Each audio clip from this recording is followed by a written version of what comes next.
Okay, hi everybody. Welcome to week 6. Oh my, we have had some technical weeks in beginning drawing class, haven't we? First, I started torturing you guys with angles and measuring, and then we went into subtractive drawing, which I think is fairly enjoyable. Not everybody liked it, that's okay. It's hard to please everybody. And then we went on to 1 point perspective. My goodness. Well, this week we're going to draw something that's really easy to draw. Everybody knows it, and that's hands. Haha, just kidding. Actually, hands are probably one of the most feared things to draw by artists everywhere. Unless they really happen to like hands. Some people do. Now, listen, I'm going to try to make this as fun as possible. So I want you to relax. We're starting off by looking at Egon Schiele's drawings of hands. Sorry there, just checking my microphone to make sure everything's going okay. So we're going to start off with Egon Schiele and look at those knobby, twisty, pokey, pointy types of hands. So you are going to draw hands, yes, but I want you to have fun with it and I want you to get expressive with it. And I'm going to spend the next 20 or so minutes explaining how you're going to do that.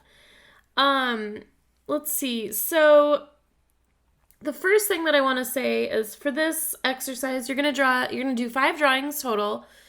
4 are pretty minimal. Those are just contour drawings. And then you're going to do a fully rendered hand to the best of your ability. But you're going to be able to work from a 2-dimensional screen if you want to. So you can take pictures of hands instead of working from life, which should help a little bit in doing this week's assignments. All right, so let's get these spooky, scary hands off the screen and move on to the next thing. So, where to start with hands? Well, if one of the first things that a person tends to do when they think about drawing hands is that they look at the finger and they think like, oh, I just need to do that. And then they've got a finger. But the thing is that fingers are really complicated and they have angles because we have lots of joints in our hands. And so if you draw your fingers like this, then they look a little cartoony, a little Mickey Mouse. And that's okay if you're a cartoon character, but we're in beginning drawing. So we are going to get all the joints recorded, okay? We are not drawing Mickey Mouse. The other thing to kind of think about breaking the hand down into is sort of simple geometric form. So you can see here that this is just a little sketch of an artist thinking of the finger joints and parts of the finger, the phalanges, as just little simplified geometric forms. And this is a way that can kind of make it all seem a little bit less intimidating. So if I were to go on to this hand and think of the finger in simple geometric form like that, I could go in and start breaking it down like so, right? Cylinders is another way to think about the fingers. So kind of think of each part of the finger as being its own little geometric form. And we're learning perspective and stuff. And all of the technical things that we've been learning over the last couple of weeks all applies towards drawing hands and drawing everything. So here's just a more rendered hand so you can see. Now you can render your hands out however you want. If you want to use smooth gradients and blending, you can do that. You can use cross-hatching. You can use stippling. I know how much you all love stippling. And, all the tools and tricks that we've been learning so far. And then, of course, it's a balance of subtle value and then that harsh value coming in with very dark and very lights, which we worked on with the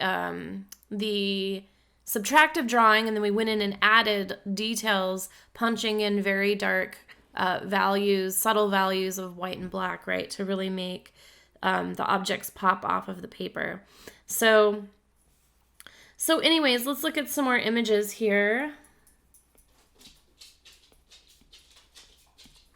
So the next one I have it's just a bunch of hands and contour drawing with some sketches of a little bit of value in there. And then here's a fully rendered hand. I do not expect this whatsoever, but I just thought I'd show you an image of a fully rendered hand. This is a lot of work, probably a good 5 to 7 hour chunk of work rendering this drawing out. That's not what I'm going to expect you guys to do, but I am going to expect you to spend an hour on one of your drawings.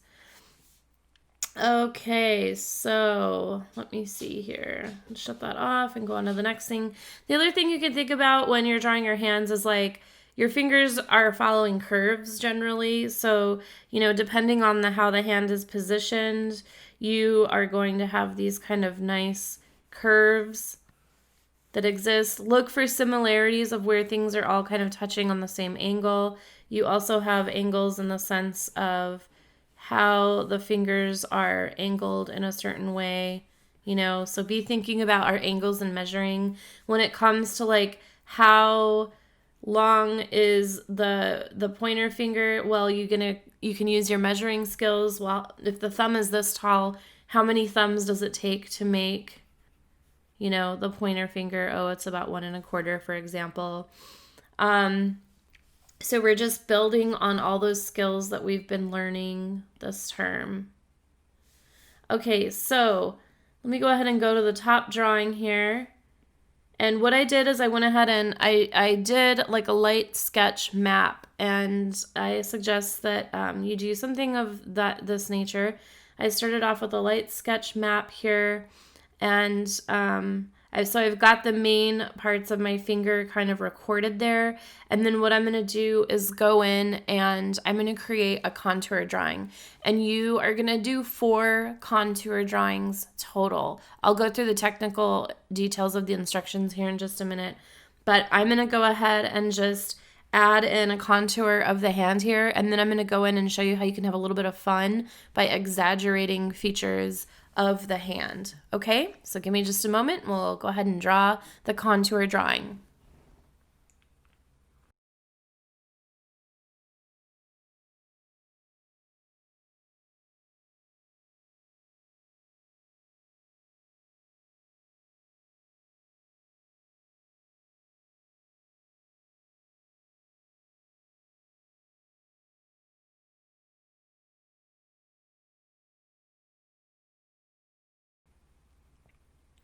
Okay, so I have my contour of the hand done, and I went ahead and went in, and this is what I'm encouraging you to do, because what we're actually going to get into is next week we're going to work on plants and food, and we're going to be kind of working on exaggerating things and being a little bit of imaginative, and then we're going to get into imaginative drawing, where you are just drawing from memory, and you don't have to necessarily draw from real life, because I think we have enough like still life, drawing from life skills where we can start, taking that and twisting that and having a little bit of fun. So this is where I am essentially Egon Schieling my hand and kind of getting into an exaggerated space with how things are looking. So I'm going to go ahead and go in. So here's my base contour drawing. And so I want you to do the contour of the hand, but I want you to go in and have some fun with it and add some details that are exaggerating what you see on the original hand there. So let's see, I'm going to go ahead and I'm going to take my reference photo here and move it to the side, which is kind of like how you would be working, right? So let me just move that over to the side, make it a little smaller.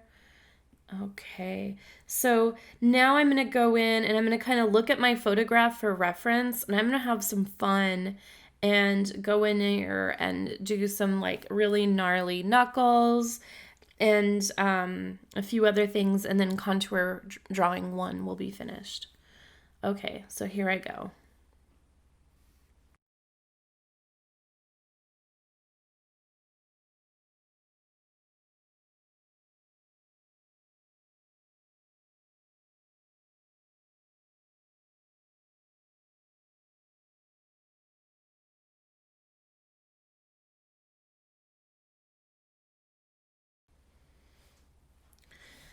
So one thing that I can have a lot of fun with on this is, the folds of the skin and kind of exaggerating, and I invite you to play around with this too. You also want to create a sense of like space by overlapping as well. That's just like a simple trick, right? That if you overlap something over another, it looks like whatever is on top is closer to the viewer, right? And so you can kind of use overlapping and curves with your with how you're kind of drawing out the fingers here, but you can also, like, I've went and exaggerated these little folds of the skin a lot, and that's just a simple process of overlapping curves. Like this, for example. And if I do that and fill in that, I've created I have a hole in my hand all of a sudden, so you can have a lot of fun. You can have a lot of fun with that, and feel free to be really expressive in the way that you draw these pictures of hands, because we're having fun this week. We've had a lot of technical drawing, right? Okay, so you're going to do contour drawings. I'm going to give you specific details on the instructions here in just a minute. And then you're going to spend time doing one full on drawing, and that's going to be highly rendered. Let me see here. Let me shut this layer off and shut this layer off and shut this layer off. Okay. And then I believe my reference image for this hand is here. Okay. So then you're going to do one full drawing, and you're going to spend a good amount of time on this, and this is where you're going to come in. You can still be expressive and imaginative with it, but I want you to use a full value range, whether that's with blending, cross-hatching, and texture. You can get your charcoal out, use some of the skills, get your white paint out, however you want to slice it. And so I have my reference image here going on, and then you're going to start off with the contour drawing just like you did with your other exercises. You should hopefully be feeling pretty good about your contour drawing by now. And then I'm going to come in here. Let me just shut visibility off. So I went ahead and darkened the background. Hopefully, you've kind of gotten the sense when we did the subtractive drawing that there's the thing that you're drawing, and then there's the background. And the background always has some kind of value to it, and it's going to help you draw your the actual object that you're focused on a little bit better. So I went ahead and added some value in the background there. And then draw out your contour, and then give your hand a base. You're going to draw out your contour, and then you can fill in that background with, whatever mid-range value is sort of going on in the background. And then you have your contours that you're drawing, and you're going to go through and fill that in. So let's see. So I'm going to use white to draw out the contours just so you can kind of see, so you're going to map your contours out just like you've done in your other exercises. Of course, I'm just doing this very quickly. You're going to spend time on it. And then I went ahead and went in and added this value here, right? This gray value. And then once you get your values laid out, then you get to do the fun stuff where you go in and start adding all of the details. Let me just shut that one off.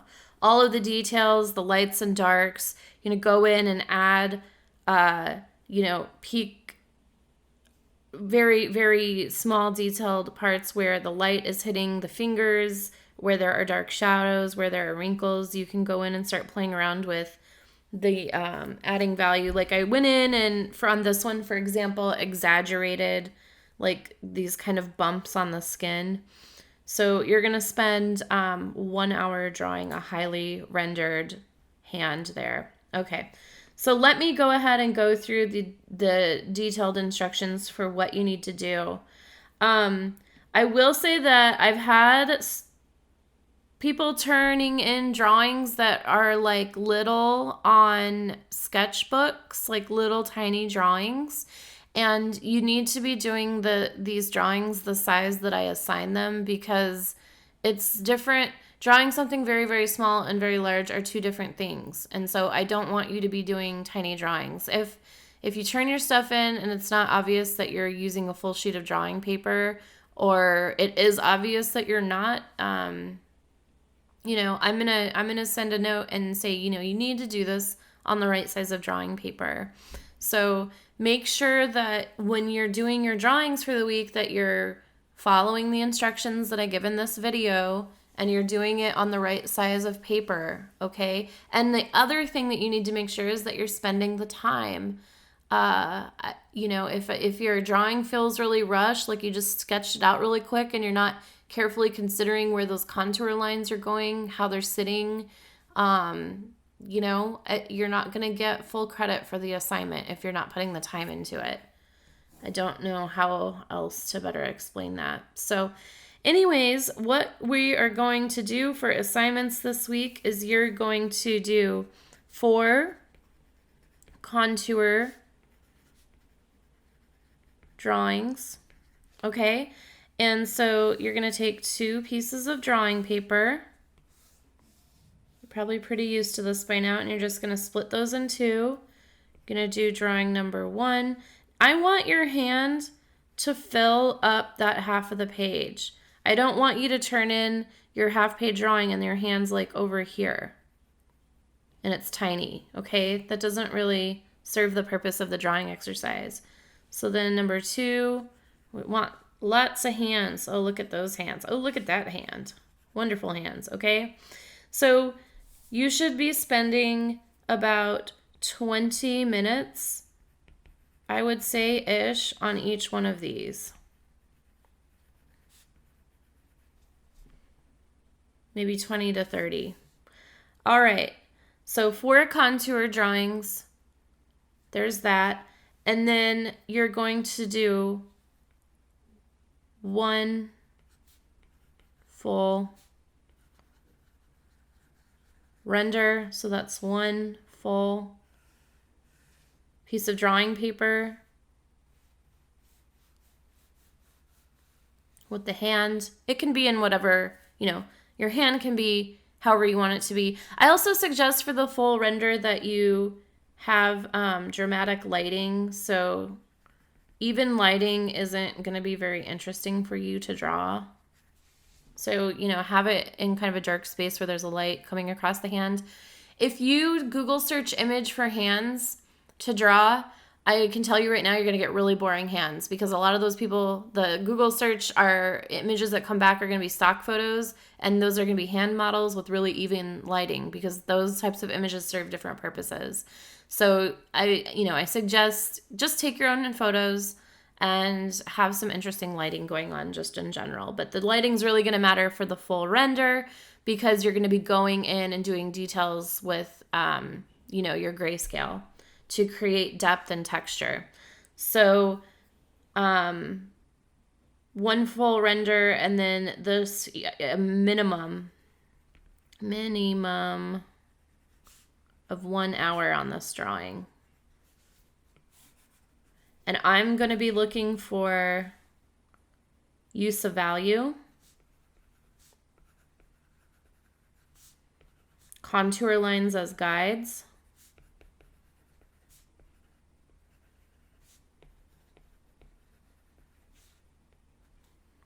and let's see, use of value, and a sense of depth. So this needs to be fully rendered, just like your subtractive drawings. Think of using those same skills on this. All right, so that's about 2 hours of drawing for this week. And, if you really think about it, originally these classes were 6 contact hours a week. 6. Can you believe that? 6 hours we would have been in class every single week, and you would be drawing for 6 hours. So this is actually, a little bit less in that sense. But, so I don't know. I guess I don't really know what my point is with that, but just 2 hours is not too much to ask. This class works differently than other classes. You're not just reading chapters and then writing papers based off of that, information from the content of the class and a little extra research. This is drawing, so you've got to spend the time on the drawing or you're not going to get any better. It doesn't matter whether we're face to face or we're online or whatever. If you're not putting the time in, you're not going to get any better. That's the deal with drawing. That's why people get so frustrated with it. They start trying to draw something and it doesn't look how they want. And it's because they haven't been drawing for years and years. It's a technical skill that is acquired over time. So you can't get better at drawing if you don't practice drawing a lot first. Anyway. Okay, super. So that's the assignment for this week. Please do let me know if you have any questions at all. If you want to turn a drawing in early for a little bit of feedback, like, hey, does this look good enough? Is it complete enough? What could I work on? Feel free to do that. I hope you all have a great week. We're on the downhill slide. We are past the first half of the term. And like I said, we're going to be getting into some really imaginative, fun drawing over the next couple of weeks. So I hope you enjoy that. Okay, until next time, goodbye.